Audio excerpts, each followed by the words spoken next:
Welcome to Beans and Breakdowns, a podcast dedicated to bridging the gap between specialty coffee and the heavy music community. On this episode, I'm joined by Andrew Budwey, guitarist of the bands Cruel Hand and Fuming Mouth. So grab a fresh cup of coffee and wake the fuck up!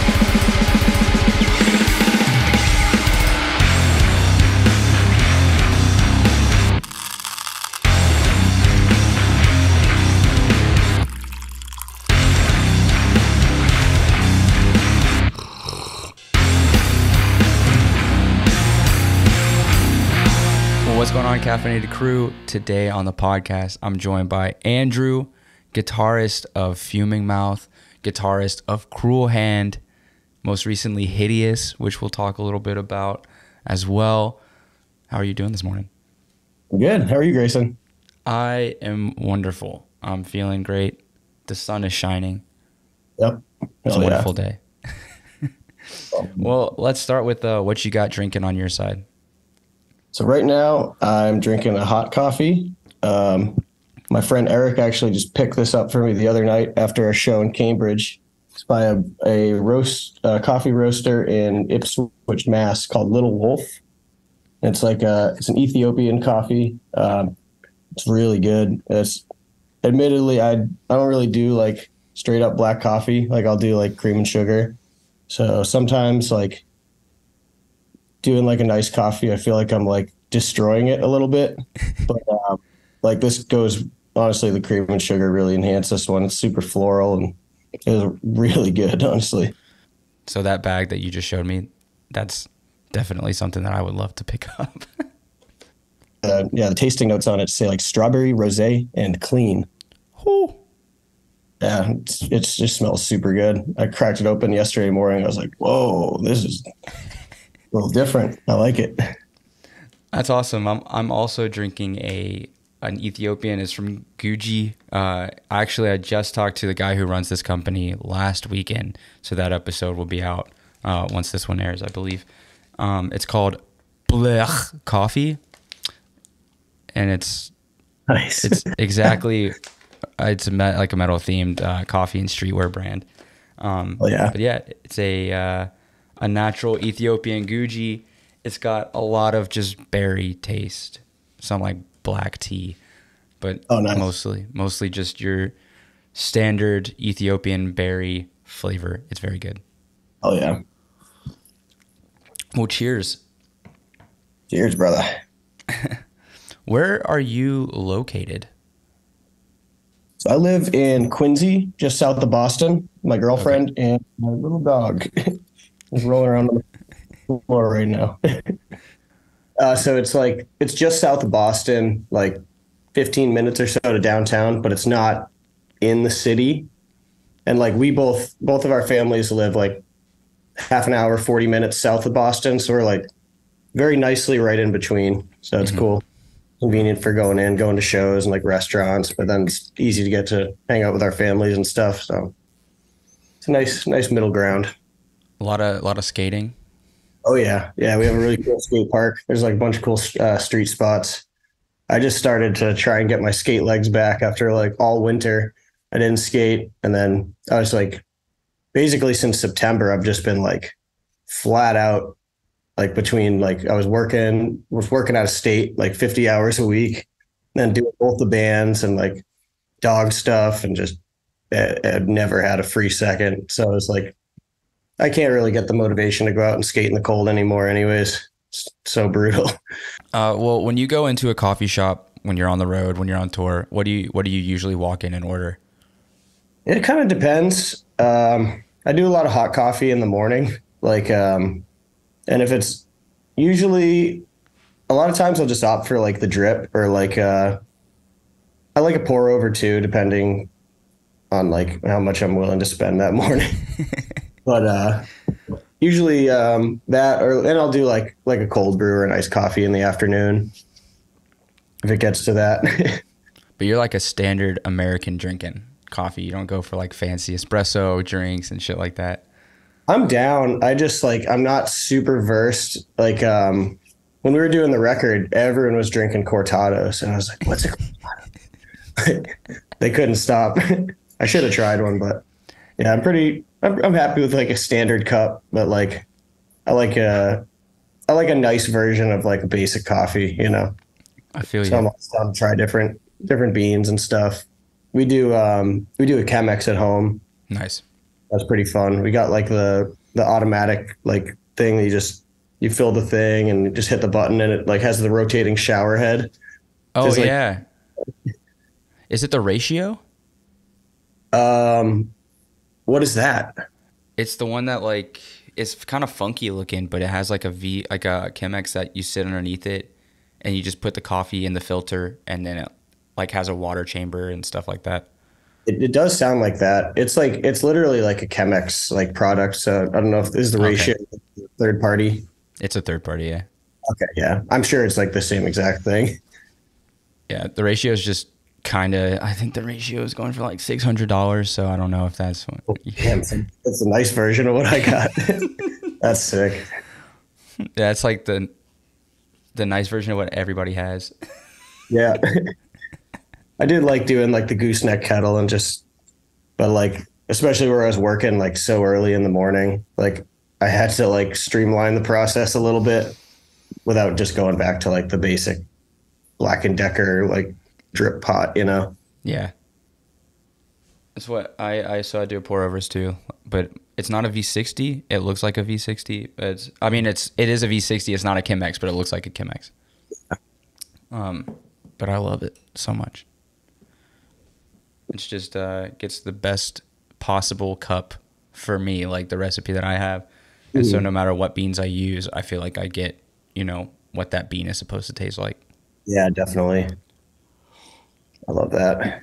But yeah, the ease of going up and pushing a button to do your coffee sounds extremely nice Yeah. sometimes. I used to like, I used to set it up like when we had like the regular old drip machine, I'd set it up the night before and like, now I prefer to like just grind the beans in the morning, like have it be that much more fresh, I guess. But it just makes it that much more easier for sure. Yeah. Yeah, I agree. You kind of like, I don't know why, but like the deeper you get, you slowly like go like, I wonder how much better it would taste if I just did it right before. And then it's little tweaks like that until one day you look at yourself and you're like, what have I done? Yeah, for sure. But at the same time, I still like pull over on tour and I'll get like a Speedway coffee or like Loves or something. But it's nice to have it's nice to have that at home and like just enjoy it a little bit more, especially when I'm at home. Just it's nice to be here because we're always out and about doing stuff. So Yeah. little comforts. Yeah, you guys just came off a fucking huge tour. It was so long. It was awesome. I forgot how long 6 weeks was. I was like, holy shit. I don't remember what it was like to sleep in my bed. Like, what did my dog look like? When you like FaceTime with your girlfriend, she's like putting the dog on, like. Yeah, she would try, but like our girl Sadie, she like doesn't really acknowledge screens. Like she'll sometimes watch TV a little bit, like if there's like animals on the screen. But like Molly will put the phone like in her face with me on FaceTime. I'm like, Sadie. And she just like doesn't care. I have no idea what I'm looking at here. Yeah. Okay. Who is this guy who's been gone for 4 weeks? She's just angry. Yeah. Well, I know that you, aside from being, coffee oriented, beer's a big thing. Yep, for sure. I remember that first collab you did with the Vox and Hops when you did Brutal North America, which I have no idea how Matt pulled that off. That was like a fucking cool. It was cool, but it was like you're doing 20 beers with 20 separate bands with 20 breweries. Like, what's wrong with you? Sprawling collab. It was awesome. Made some really good friends through that too. Like the Bone Up people are awesome. Mm-hmm. The first beer we did was really, really unique, to put it, because it was kind of I had the idea. I was like, what if we did a smoked brown ale? So like we were trying to run with like the Fuming Mouth like like the concept, I guess. And it's like, well, if Fuming Mouth was a beer, what would it be? And we came down to either like a spicy, like peppered beer or like something smoked. And I was like, I don't know about spicy. Like I actually worked at a brewery in the past and we did like a habanero pepper stout. Ooh. Or a stout or a porter.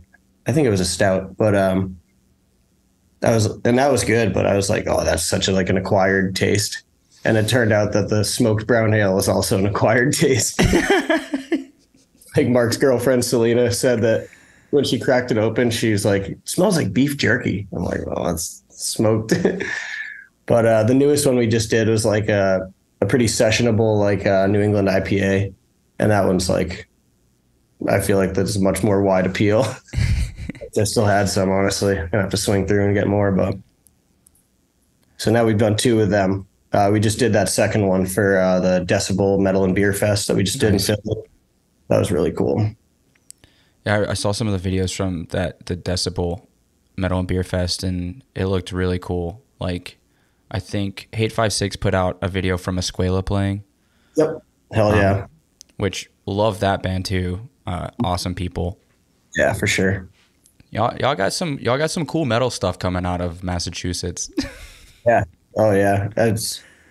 I do love it here. There's always been, and just a lot of heavy music in general. There's so many good groups doing it, and there's so much diverse stuff. Like we really do get spoiled out here. Like between like obviously like the hardcore scene's like pretty legendary here. Yeah. And even like great punk bands, great weird stuff. Like obviously like more straightforward metal stuff too, and grind. Which I feel like, because I come from more of a hardcore background, I always associate New England being hardcore, because yeah, for sure, that's like where it's from essentially. But then like I don't really know off the top of my head. I couldn't name you like huge, like, you know, obituary sized metal bands that are from New England. Yeah.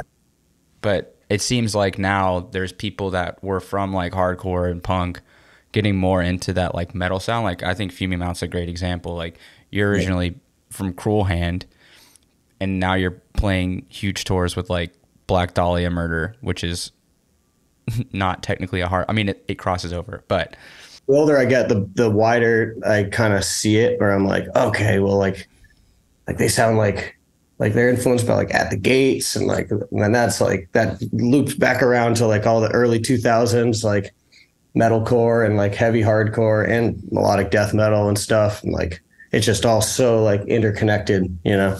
Yeah, I love the term hardcore adjacent. I find myself using that a lot nowadays, especially now where things are so like you have like Turnstile and like Military Gun, Drug Church, like spreading out into like this more mainstream space, and like, but they still do embody that that mentality and that kind of community.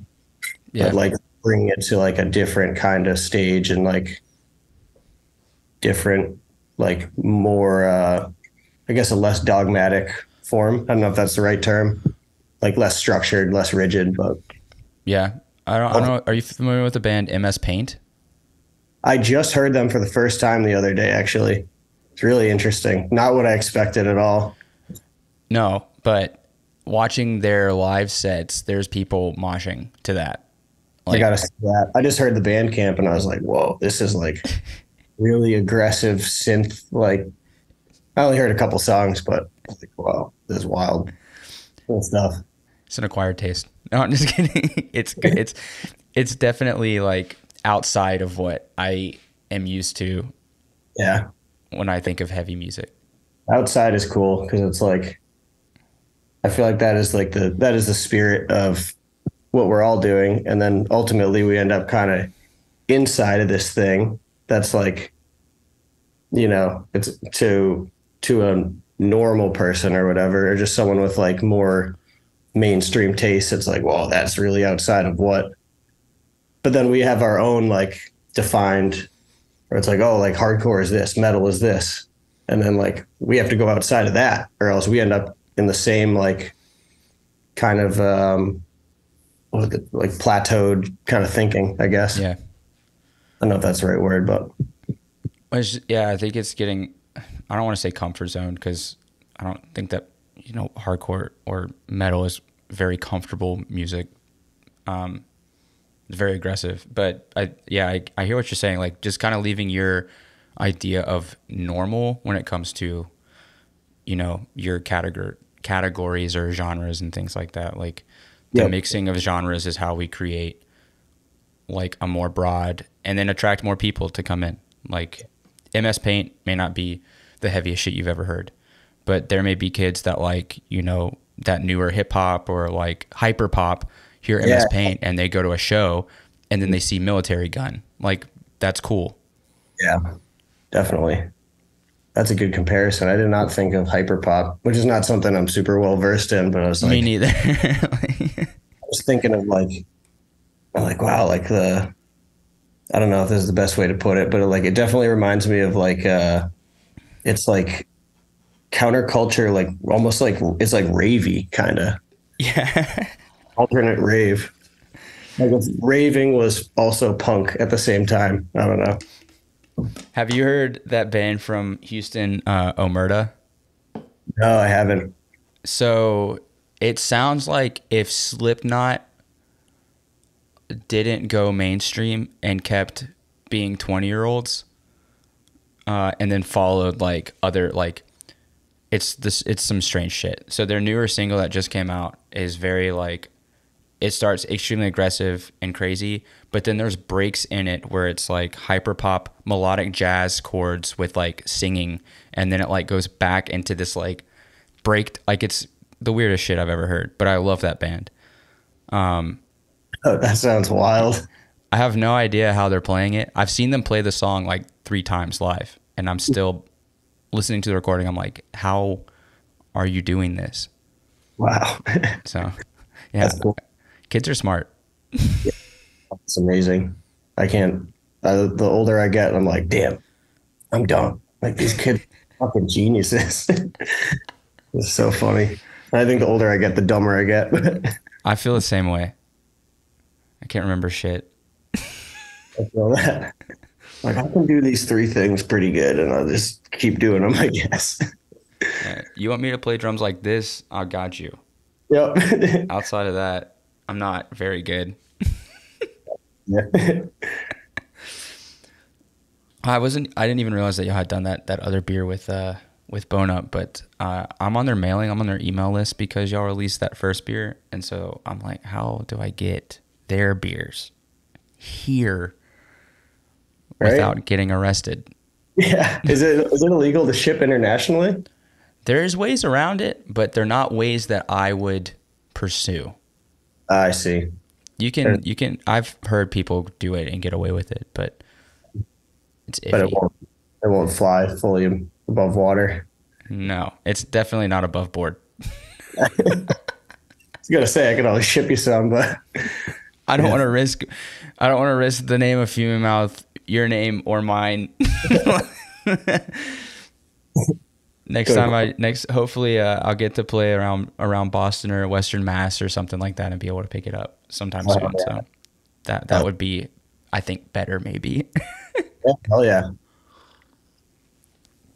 Well, awesome. I'm happy that we were able to get some coffee talk. I know that you're not the most coffee person, but everybody loves coffee.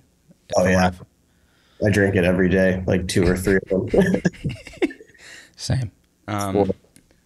Well, like I said, New England and hardcore, I feel like are, hand in hand, especially in the era that I was getting into hardcore, which was like 2009, 2010, which was essentially also, I think around the time that Cruel Hand released their second LP. That was 2010. Lock and Key. That was before me. That was before you? Oh yeah. Yeah, I joined in 2014. Oh, so with the third. And yeah. Yeah. Well, that's cool. I remember hearing like Prying Eyes, and it was Lock and Key because it was really big at the time, and then I heard Prying Eyes and I was like, fuck, this is crazy. But then I can't remember what the third, what was the one? Negatives. Negatives. And I remember the graphic when it came out, and I was like, this is wild. Yeah. That was kind of the theme of the record. It was like, for better or worse, it was kind of them like trying to go in all directions and kind of do whatever they wanted. And there's a lot of, I love that record. Not everyone connected with it like I did, and now I think history has been pretty kind to it. Mm-hmm. Get past the initial shock of like the first song being like the Foo Fighters or something.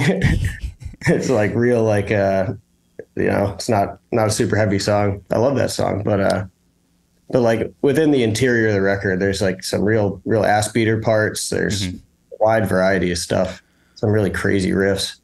Like the song Gasoline, I remember hearing it for the first time. I was like, what is that fucking riff? That is wild. I think at the time, which that came out maybe before some of these other kind of, it was around that time of like Code Orange coming out with like I Am King, which was a big game changer for the scene. And it was about that time that Negatives came out as well, where a lot of things in hardcore were changing away from like that standard beatdown, or, Bane was coming out with different stuff as well.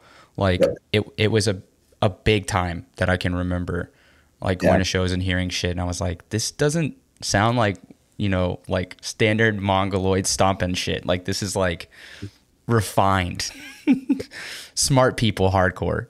Yeah.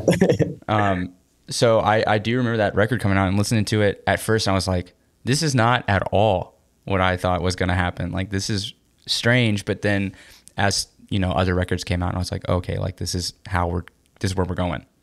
Yeah. Yeah. It's crazy. And now we're actually working on a new record, and it's like, definitely a throwback to like the first two records. So we like looped around now. Because it's back in. Now people just want to fucking mosh. Yeah.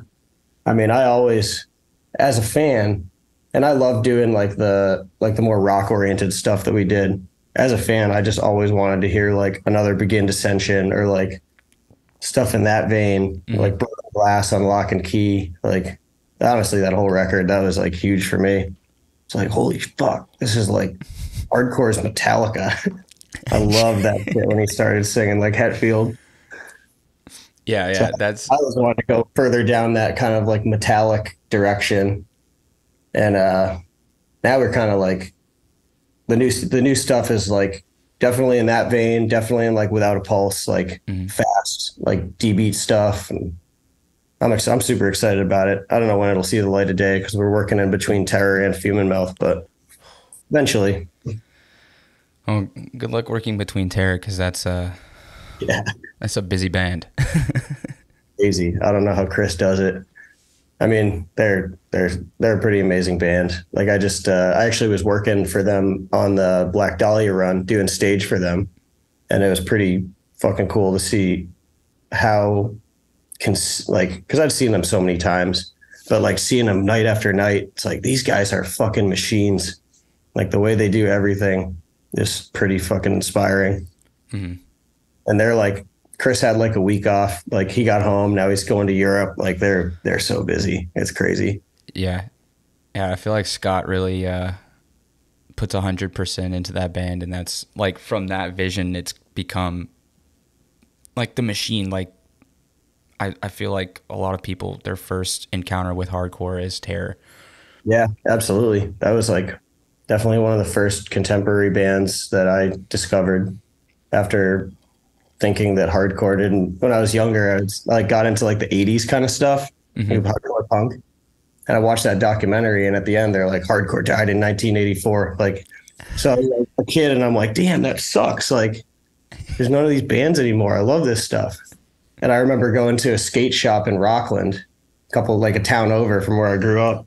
And there's just this huge fucking banner on the wall. It's like Terror, and like that classic Varsity font. I'm like, what is that? Holy fuck. And just like hearing it, I'm like, wow, this is like on the next level, where it's like, it's fast, but it's so much heavier than like a Black Flag or like Cro-Mags even, you know, it was just on that next level. It was like, oh my God, this band's amazing. That was like probably 2004 or 5. Very surreal, like working for them on this tour. I'm like, damn, crazy. Yeah, I like so much respect to that band for grinding as long as they have, and you know, getting to the level that they're at now where they can sit pretty much on any bill and make a fan. Yep. Yeah, seeing the way that like Scott was connecting with the crowd in those huge theater venues with barricades like 98% of the time, and like it didn't feel like there was too much intensity lost from the crowd, like despite being like 5 feet away from the edge of the stage. Like people, I feel like if you just like didn't look at that thing, you wouldn't notice that it was even there, because people are just going wild, like surfing around, like diving on each other. And even a lot of times people would kind of like evade the security and get on stage. I saw some pretty amazing barrier dives. Few that I'm like, holy shit, he made it. Yeah. Some pretty big. I remember seeing a clip on Instagram of I think one. It was like a video like mashup they had made of like "We Hate Barricades," and it was like people like getting like jumping from the barricade to the stage and then back into the crowd and shit like that. And security's like, yeah. Oh, I love to see it. Except when they would there was a couple shows where security was like pretty overzealous, which I was like surprised to see in this day and age. Cause I just think of like, you always hear about like fighting with the bouncers, like in like reading books about like the 80s and 90s. And it's like, these guys still don't know what's going on. A lot of them did. A lot of them were awesome. I shouldn't say it like that, but there were a couple nights that I was like, what the fuck? Like there's a guy on the last show of the package in Minneapolis, and he's like, a kid like comes over the barricade, and like he didn't even try and get on stage. And I don't know what happened, but the next thing I know, I see him like, he's got the kid on the barricade and he's like throttling him. Like my buddy James jumps down, he like gets in the middle of it. I'm like yelling at the guy. I'm like, don't hurt him. It was fuck. Like, dude, you're throttling this like 18-year-old kid in front of like 1,500 people. Like they can see you doing this for no fucking reason. It's crazy. That's a good way to get a crowd to turn on you, like very quickly. Yeah, for sure. I mean, damn, you're literally there to do one thing, protect people, and you're just hurting them instead. What the fuck are you doing? That's what I never understand is like security is there to catch people. Like they're not even really there to protect the band. They're there to protect people like from themselves, essentially. Exactly. So never mind the fact that if someone got on stage and jumped off, like it was like, whoa, that's cool. Yeah, we're happy. Get them off. Crazy. The last thing that a band is gonna do when somebody gets on stage is freak out, especially if it's like metal or hardcore. Like, yeah, exactly. That's like, I love to see the dedication, especially when you got to work for it. Like I love stage dives. I love the vibe of people just like being so into it and being able to be a part of it like that. And then when the environment is structured to prevent that and they overcome it, that's a beautiful thing. It is. Hardcore is about breaking rules and saying fuck you to like the normalcy of society. So to see somebody get around a barricade and like just in the face of everybody that wants them to not do it, does it. I love it. That's it. That's what the music's there for. To incite violence and disobedience. Freedom. Spiritual freedom. Spiritual freedom, yes. Off something high. It's the highest I can get without drugs. Yeah. Depends on the speaker stack, I guess. Oh, that's good. That's a good one. Well, being in a band that's toured so much in hardcore with like so many, like I think recently, was it last year y'all were with Madball? This year y'all have some stuff coming up as well. Yeah, we so Cruel Hand, we have a show in July. With Deliver Ambitions. They're like a Bridge 9 band. Oh yeah. We're doing their reunion show in Connecticut. Oh So that's shit. what I lined up to play, but definitely I actually planned on doing like we're talking about doing like a Western Canada, like maybe Pacific Northwest run when we drop the record. Um, Probably do like the Eastern stuff too. It'll be probably separate trips because we do like a week at a time or something. Everyone's schedules and That's the best though. yeah, I love that. Don't have to. It was crazy planning for this tour, like trying to figure out like what I needed to bring, like in terms of stuff and like money and like budgeting. So like a week, you're just like, fuck it, I can just go and play and just worry about that instead of all the other logistic stuff. It was nice. Yeah, plan the week to hit your like hot cities, Yeah, definitely. because there's a lot of cities I feel like in a 6 week tour that you like there maybe you won't see the payoff. You know what I mean? Yeah, But for sure. that's just like a normal part of I guess music and stuff. Like it's weird to see a 6 week tour now. Yeah, it's crazy. It really is. I feel like it used to be so the norm. Hmm. Now it's like, and I think probably the new way that I see is better. And I'm pretty traditional when it comes to like the aesthetic of a band. Like I like the idea of like a full like continental tour. I like the full length record, and like I do see things moving towards kind of a different way where like bands are shifting more towards singles or EPs and like doing more frequent things and like more frequent smaller runs. And I think probably that is to the benefit of everything. It's like pretty crazy to think about the old way of doing things. But I guess it's also to adapt to like, I mean, I know that attention spans are like they've shrank a little in the modern age, the doom scroll age. The doom scroll. Is that the title of the new Fuming Mouth album? Doom scroll. Yeah. Well, it was also like really, really great to see Fuming Mouth back on the road. I know that we had scheduled this talk like 2021 or the end of 2021 or something like that, and that was around the same time that Mark was diagnosed.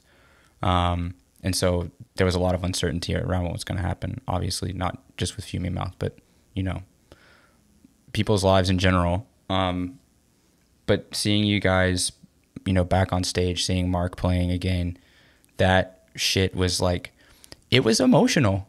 Like, I'll be honest with you. Like, Sure. Especially those like the first shows back. I was like,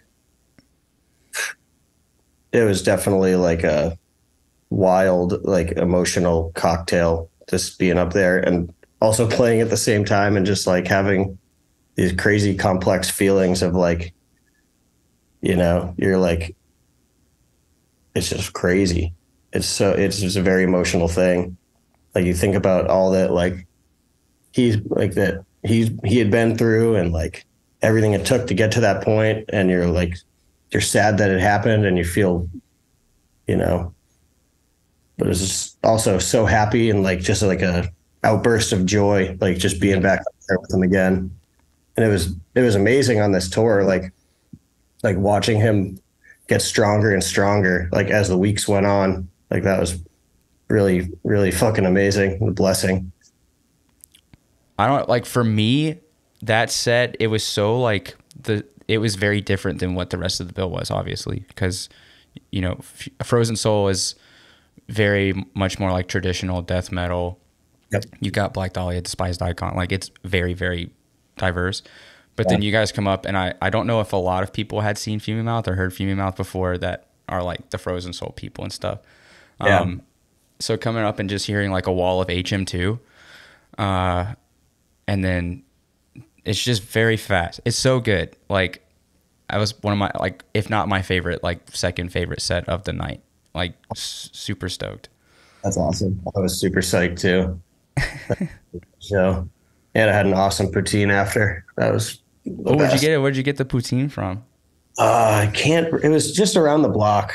I The got Bell the. Pro Could have been. I can't remember. Honestly, I was pretty drunk. on the corner there. I think so. Yeah. Yeah, Yep. Open pretty late. that's my favorite spot to get poutine.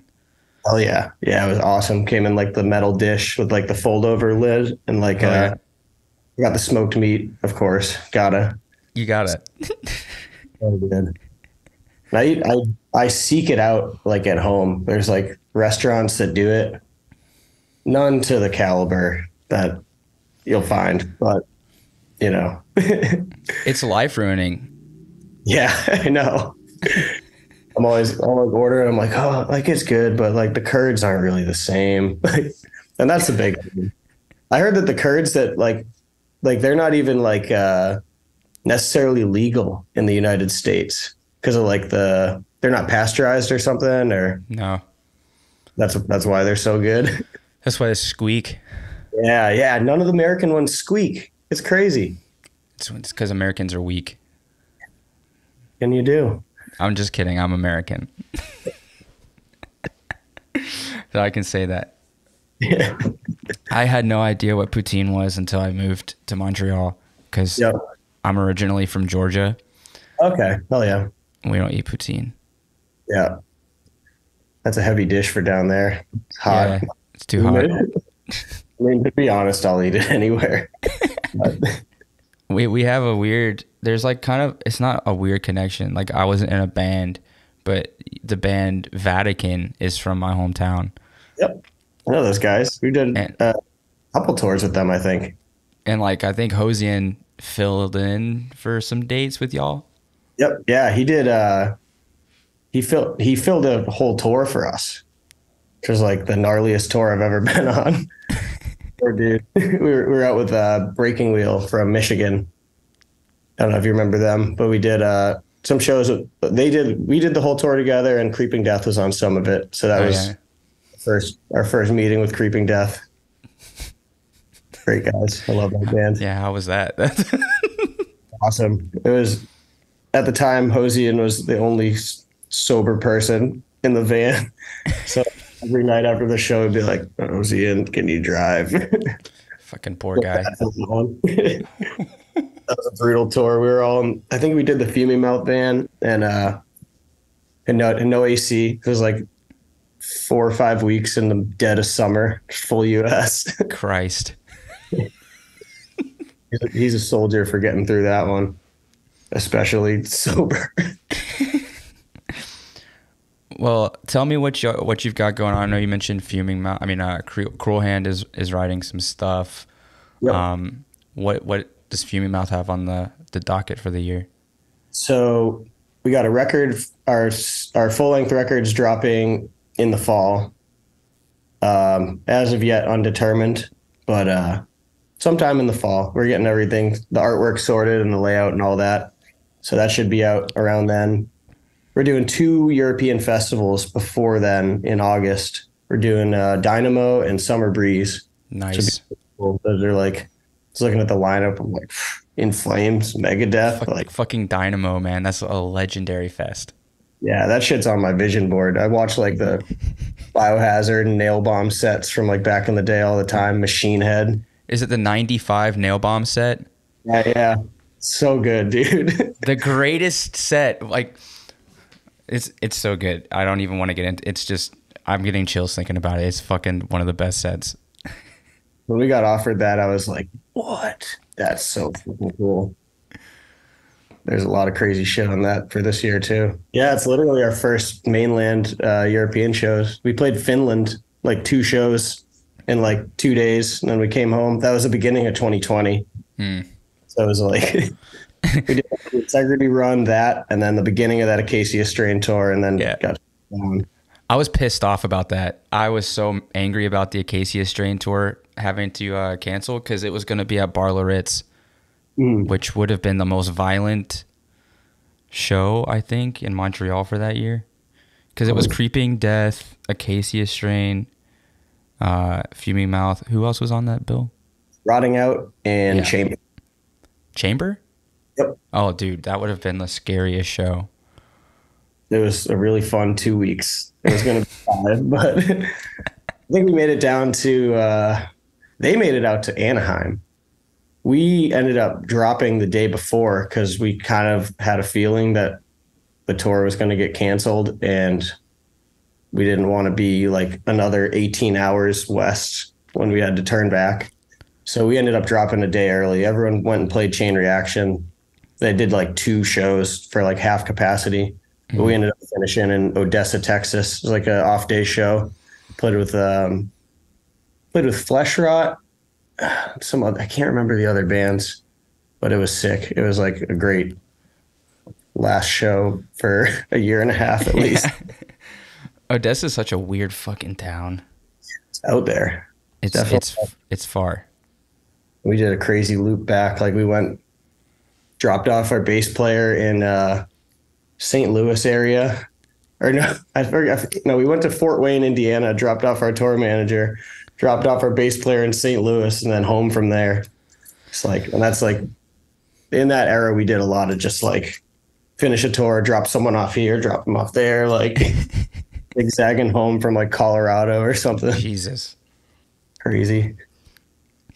Yeah, things have changed. Yeah.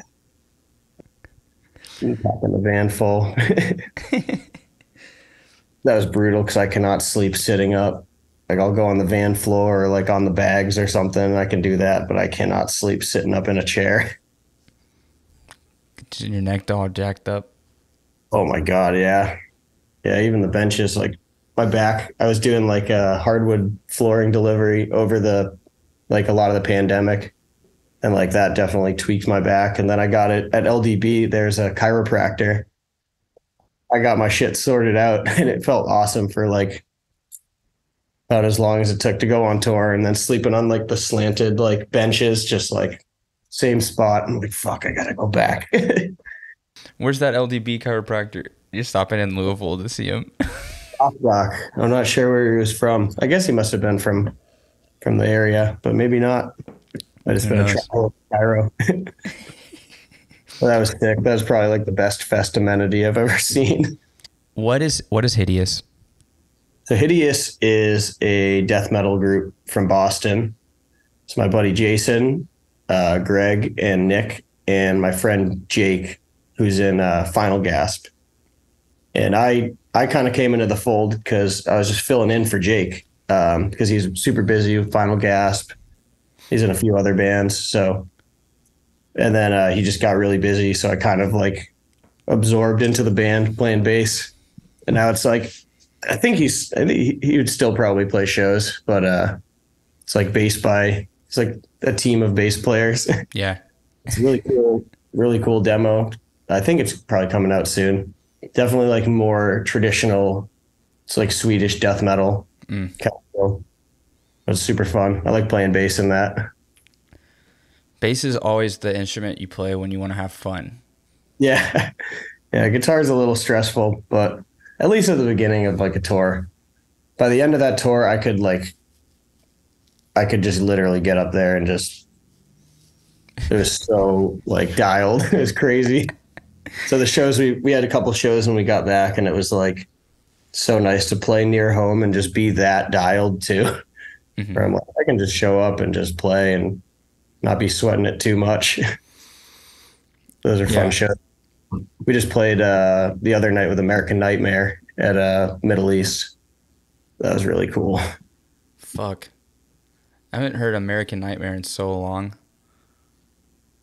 Yeah, they just dropped a new, it looked like a 10-inch EP on the table. I don't know how many songs it was. I only got to listen to the one of them on Spotify. It was cool. Definitely like not like the background music sound or anything. It's like, I don't know if you heard the Life Support record. No. They had a song on it was on the remaster of Tony Hawk 1 and 2. But it's like almost more of like a more classic kind of punk sound. It's like almost it would be right at home on like a Matador Records or something. Like it's not as like heavy or fast, but it's really cool. Definitely like skateboarding music for sure. That's sick. A little more like almost like not directly, but it's kind of like akin to like mid-period like ceremony, like Park and the Park. yeah. I fucking love that. That's my favorite Ceremony album. Hell yeah. That shit's so good. I love the trajectory of that band. It's so cool. Like I remember in like the Violence days, like finding the MySpace and the influences were like, it's like New Order, Joy Division. I'm like, this doesn't make any sense. Like what? And then years and years later, they put out like I forget the name of the record. It's like the super colorful one. L-Shaped Man.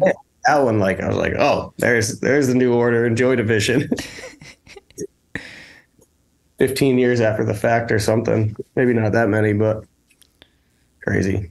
Well, you kind of got it on Zoo like a little bit. Yeah, definitely. That was a cool record too. That's the one I was thinking of when trying to compare it to American Nightmare's new stuff. Definitely kind of a Zoo sort of vibe, but like not, it's AM, it's not Ceremony. Yeah. It's like very 77 style, like punk music. But it's cool stuff. I like the new AN. I'll have to check it out. It's been like I said, it's been probably like over 10 years since I even listened to American Nightmare. Yeah. Yeah, a lot of that stuff is like the mid 2000s Boston stuff is definitely one of my bread and butters. That's like, I'll always love that shit. AN, Right Brigade, Mental, all that stuff. Were you a Boston Strangler fan? Oh yeah, that band is incredible. I wish they kept doing it. Oh, the LP was so fucking good. I mean, everything they did was crazy.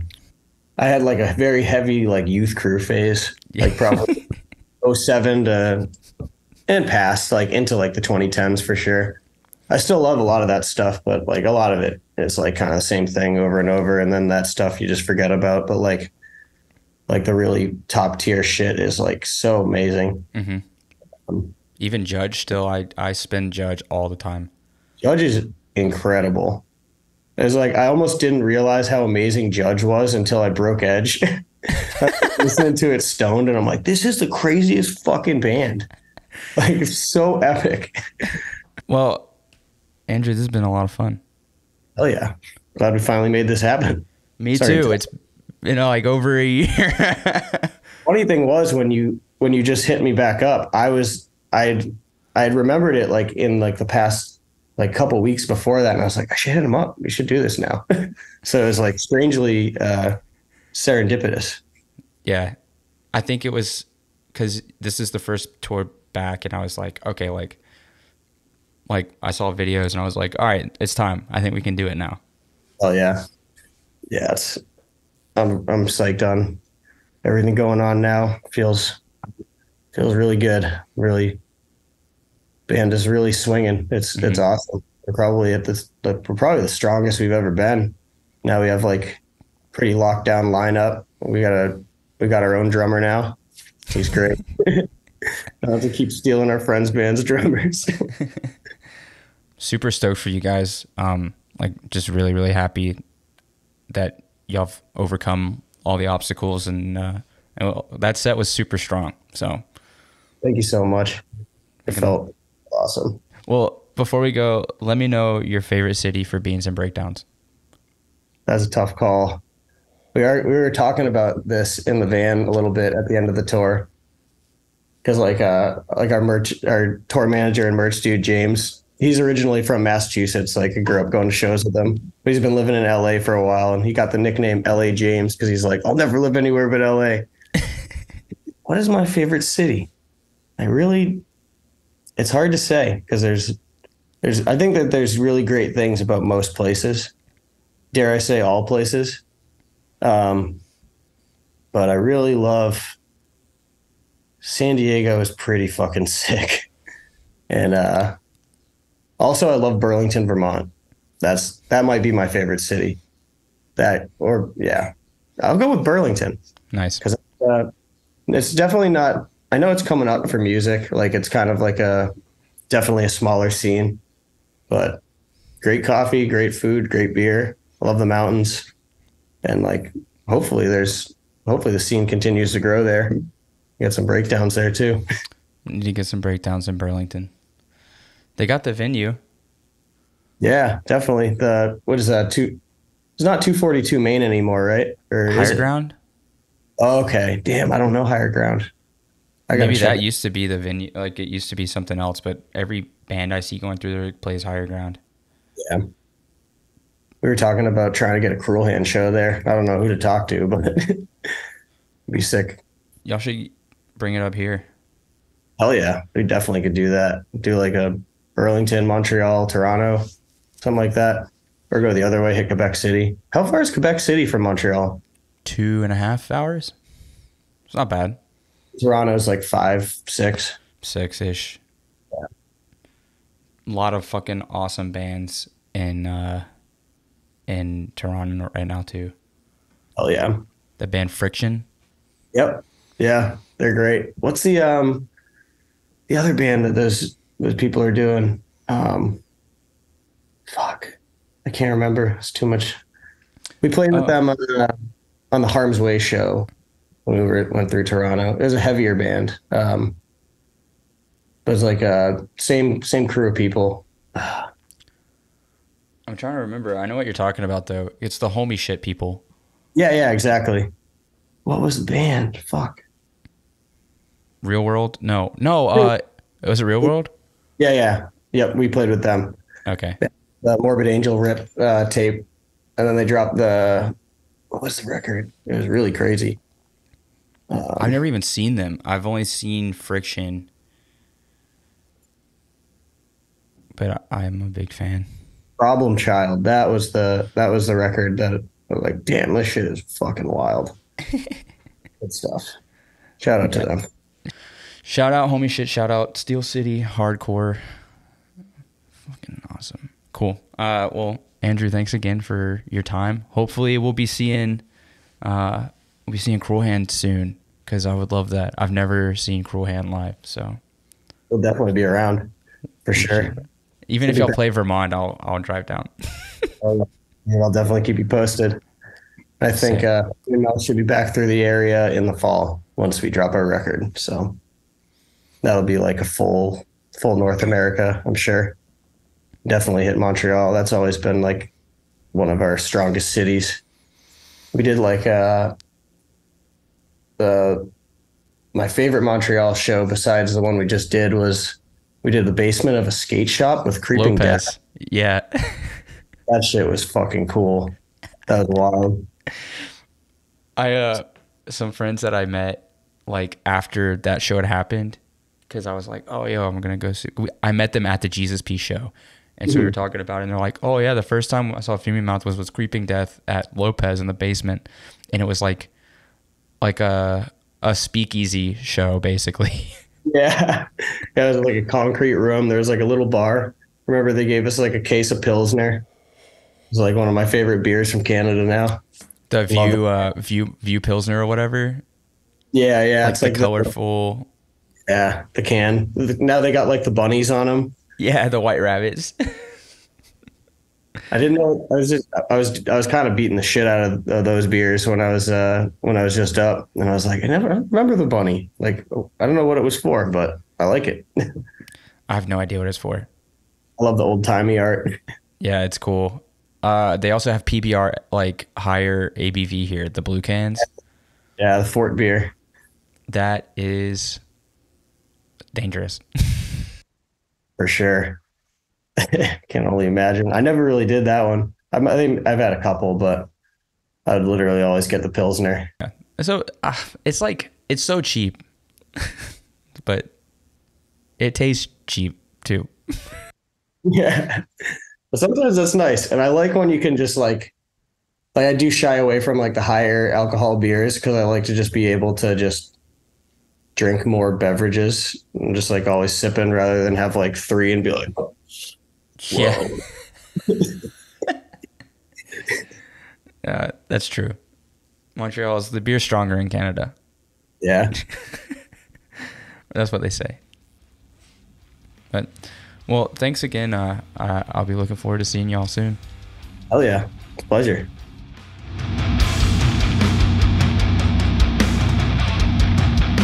Thanks for listening to this episode of Beans and Breakdowns. I want to say a huge thanks to Andrew for hanging out on the podcast.